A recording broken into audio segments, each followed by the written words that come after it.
औज़ु बिल्लाहि मिनश्शैतानिर्रजीम बिस्मिल्लाहिर्रहमानिर्रहीम। आज की हमारी इस वीडियो का उन्वान है क्या MQM ज़रूरी थी। यानी इसका ये मतलब है कि क्या महाजिर कौमी मूवमेंट लाजमी थी, क्या मुत्तहदा कौमी मूवमेंट नागुज़ीर थी, क्या अल्ताफ़ हुसैन की शख्सियत उर्दू बोलने वालों के लिए अनअवॉइडेबल थी। आज हम इस सवाल पर गौर करेंगे कि पिछले 40 सालों में कराची और हैदराबाद के उर्दू बोलने वालों ने क्या खोया और क्या पाया। इस हवाले से हम देखेंगे कि क्या कराची और हैदराबाद के जो महाजिर थे, क्या वाक़ईतन उनका कोई मसला था या नहीं था। अगर कोई मसला था तो क्या उस मसले का हल एक लिसानी तंजीम में पोशीदा था, और अगर लिसानी तंजीम में भी पोशीदा था तो क्या ऐसी शख्सियत में पोशीदा था कि जो बहुत ज़्यादा ज़हीन ना हो, जिसका तारीख़ का बहुत ज़्यादा मुताला ना हो। और अगर तमाम चीज़ों को थोड़ी देर के लिए मान लिया जाए तो फिर सवाल ये पैदा होता है कि इन तमाम चीज़ों के साथ अब उर्दू बोलने वालों का आइंदा आने वाले दिनों में क्या मुस्तक़बिल है। हम इन तमाम सवालों का जवाब देंगे। सबसे पहले हम बात करते हैं MQM की तारीख़ के हवाले से। ये कहानी शुरू होती है 1980 में, जब all Pakistan Muhajir students organisation ने इंतखाबात में हिस्सा लिया। उस वक्त इस तंजीम की उम्र 2 साल थी और उसने 100 वोट हासिल किए। जामे कराची में और भी बहुत सारी तंजीमें हुआ करती थी। 80 के अशरे में, 80 के डिकेड्स में बहुत सारी तंजीमें होती थी जो इलाक़ाई बुनियादों पर होती थी। पंजाबी स्टूडेंट ऑर्गेनाइजेशन, पख्तूनों की तलबा तंजीम होती थी, इसी तरह सिंधियों की होती थी, बलोचों की होती थी, गिलगित और कश्मीर के लोगों की तंजीमें हुआ करती थी। इस्लामी जमीयत तलबा 2 से 2,500 वोट लेके कामयाबी हासिल करती थी, और अगर ये तमाम तंजीमें आपस में इत्तेहाद कर लें तो ये फिर जमीयत को टफ फाइट दिया करती थी और कभी कभार ये कामयाबी भी हासिल कर लेती थी। अगले साल 1981 में, जब इस तंजीम की उम्र 3 साल थी, इसने 1000 वोट हासिल कर लिया। ये 1000 वोट हासिल करके all Pakistan Muhajir student organisation ने इस्लामी जमीयत तलबा के लिए ख़तरे की घंटी बजा दी। और फिर दूसरी मरतबा जब ख़तरे की घंटी बजी तो वो साल था 1986, अगस्त 1986, जब निश्तर पार्क में महाजिर स्टूडेंट ऑर्गेनाइजेशन का जलसा हुआ और ये निश्तर पार्क पूरा भरा हुआ था। ये वो दौर था जब अगर कोई पार्टी निश्तर पार्क को भर सकती थी तो वो जमात इस्लामी होती थी।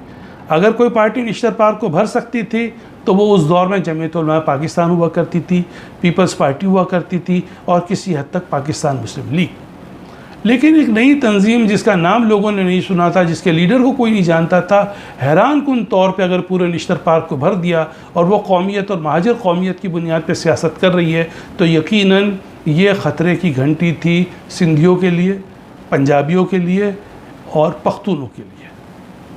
इसके बाद इस तंजीम ने पै दर पे कामयाबी हासिल की। 1987 के इलेक्शन में इनके मेयर और डिप्टी मेयर बिला मुकाबला मुंतखब हो गए। इसके बाद 88 का इलेक्शन और 90 के इलेक्शन में इन्होंने भरपूर कामयाबी हासिल की।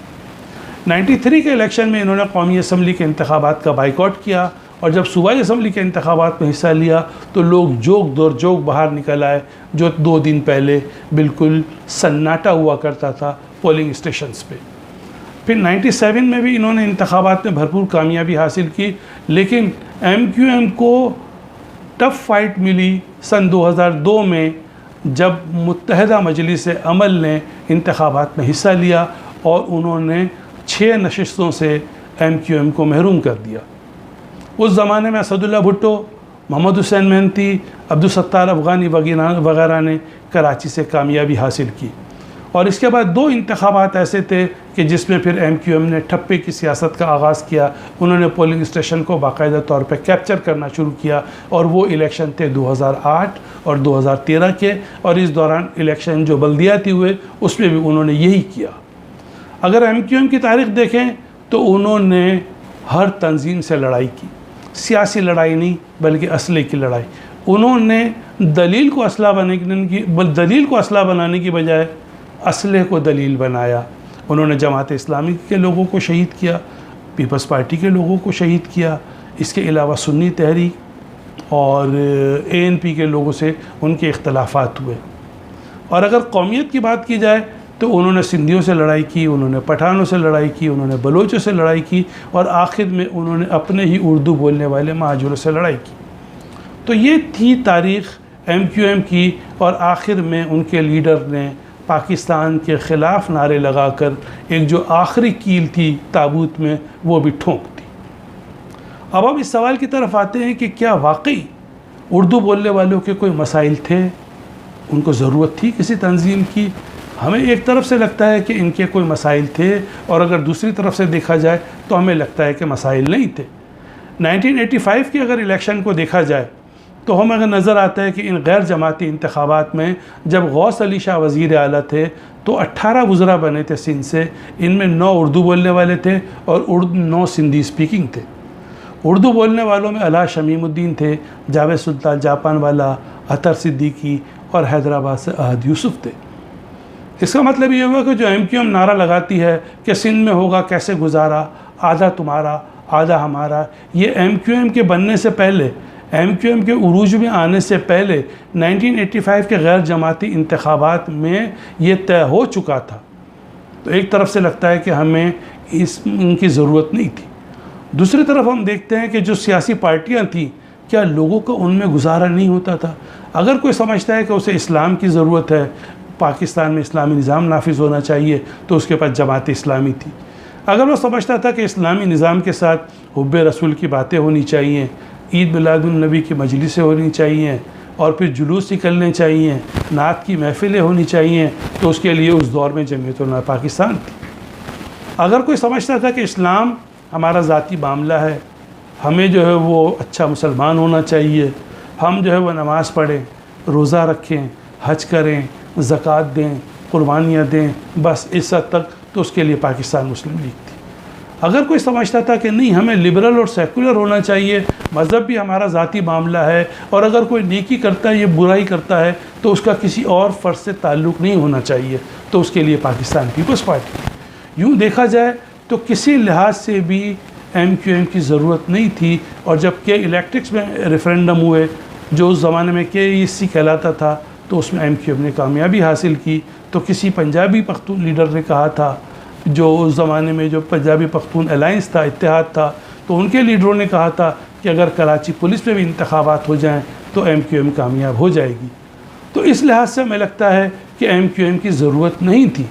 लेकिन अगर दूसरे एंगल से देखा जाए तो महाजिर जो थे वो जब पाकिस्तान में आए तो यहाँ हिंदुओं की वजह से खला पैदा हो गया और उन्हें ऑफिसर्स के तौर पे काम करने का भरपूर मौका मिला।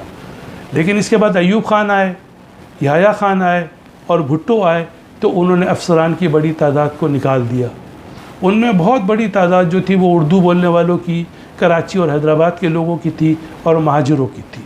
तो महाजिरों का ये गिला था कि उनकी अफसरान के तौर पे, उनकी ब्यूरोक्रेसी के हवाले से वो तादाद नहीं है जो पहले हुआ करती थी। इसके अलावा हम ये देखते हैं कि भुट्टो साहब के दौर में कोटा सिस्टम आया। इस कोटा सिस्टम ने ये तय कर दिया कि सिंध जो है वो 2 हिस्सों में तकसीम होगा, एक शहरी इलाका होगा और एक देही इलाका होगा।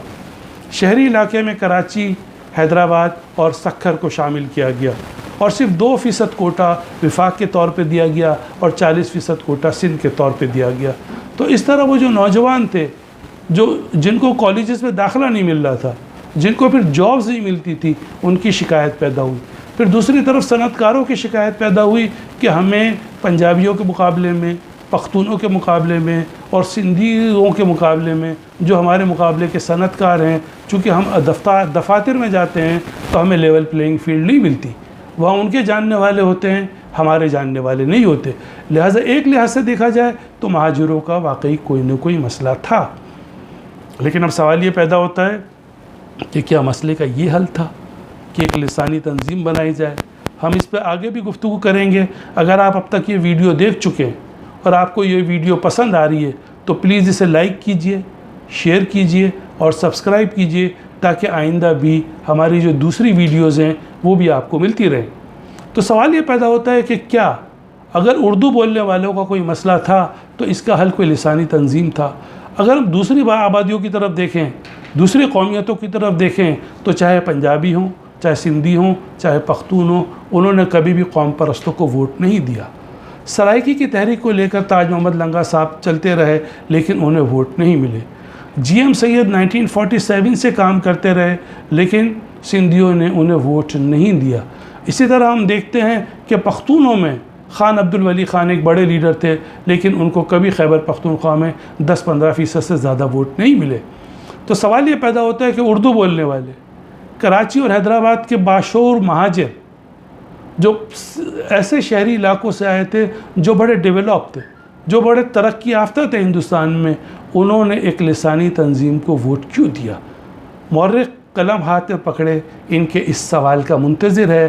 फिर अगला सवाल ये पैदा होता है कि कौमों की रहनुमाई के लिए बड़े बाशऊर लीडर हुआ करते हैं, बहुत पढ़े लिखे लोग होते हैं, जिनका तारीख़ का बहुत गहरा मुताला होता है, लेकिन MQM ने जिस लीडर को टॉप लीडरशिप को क़यादत के लिए चुना, उसे हम बिलो एवरेज ही कह सकते हैं। इस सवाल पर भी MQM के लोगों को गौर करना चाहिए और कराची और हैदराबाद के उर्दू बोलने वालों को गौर करना चाहिए। अब हम आखिरी सवाल की तरफ आते हैं कि इस तमाम सूरत हाल में अब कराची और हैदराबाद के उर्दू बोलने वालों का क्या मुस्तकबिल है? गो के डेमोग्राफिक चेंजेस हो चुकी हैं। अब उर्दू बोलने वालों की बहुत बड़ी अक्सरियत नहीं है, वो 50% से ज़्यादा नहीं है। यहाँ बहुत बड़ी तादाद में पंजाबी हैं, यहाँ बहुत बड़ी तादाद में पख्तून हैं, यहाँ बहुत बड़ी तादाद में सिंधी हैं, लेकिन इसके बावजूद भी वो इन तमाम के मुकाबले में सबसे बड़ी लिसानी इकाई हैं और उनका फ़ैसला कराची और सिंध पे असरअंदाज होगा और पाकिस्तान पे असरअंदाज होगा। अब कराची और हैदराबाद के उर्दू बोलने वालों के पास 4 ऑप्शन हैं। पहला ऑप्शन इनके पास PTI का है।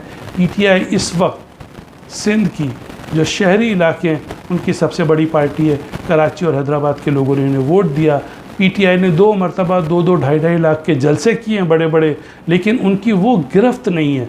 उनके जो अरकान असम्बली और उनके कारकुनान की ग्रास रूट लेवल तक उनका राब्ता नहीं है, वो राब्ता जो MQM का हुआ करता था। तो अब आने वाले वक्त में देखा जाएगा कि क्या इमरान खान कराची और हैदराबाद को डिलीवर कर सकते हैं, और ये जो PTI के MPs और MNAs हैं, क्या वो आवाम से अपने राब्ते को बढ़ा सकते हैं? तो एक ऑप्शन तो PTI का है। दूसरा ऑप्शन उर्दू बोलने वाले कराची और हैदराबाद के लोगों का जमात इस्लामी की तरफ है। पहले भी लोग मजहबी पार्टियों को वोट देते थे, और क्या इस वक्त जो जमात इस्लामी एक्टिव है और ख़िदमत कर रही है, तो क्या कराची के और हैदराबाद के शहरी इलाकों के लोग एक बार फिर U-टर्न लेके मराजियत करके जमात इस्लामी की तरफ जाएंगे? ये सवालिया निशान है। तीसरा सवाल ये है कि क्या उर्दू बोलने वाले MQM पर ही अपने एतमाद का इज़हार करेंगे? MQM 3 और 4 हिस्सों में बट चुकी है, लेकिन जो MQM पाकिस्तान है वो इस वक्त सबसे मजबूत ताकतवर गिरोह नज़र आता है। तो ये तीसरा ऑप्शन है। और चौथा ऑप्शन ये है कि क्या कोई और सियासी क़ुव्वत होगी जो उभर के सामने आएगी, जिसको कराची और हैदराबाद के उर्दू बोलने वाले और शहरी इलाकों के लोग वोट देंगे। तो ये सवालात थे MQM की तारीख़ के हवाले से, और इस हवाले से कि क्या MQM ज़रूरी थी।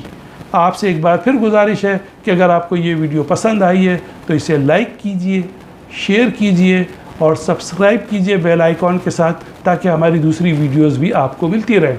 बहुत शुक्रिया।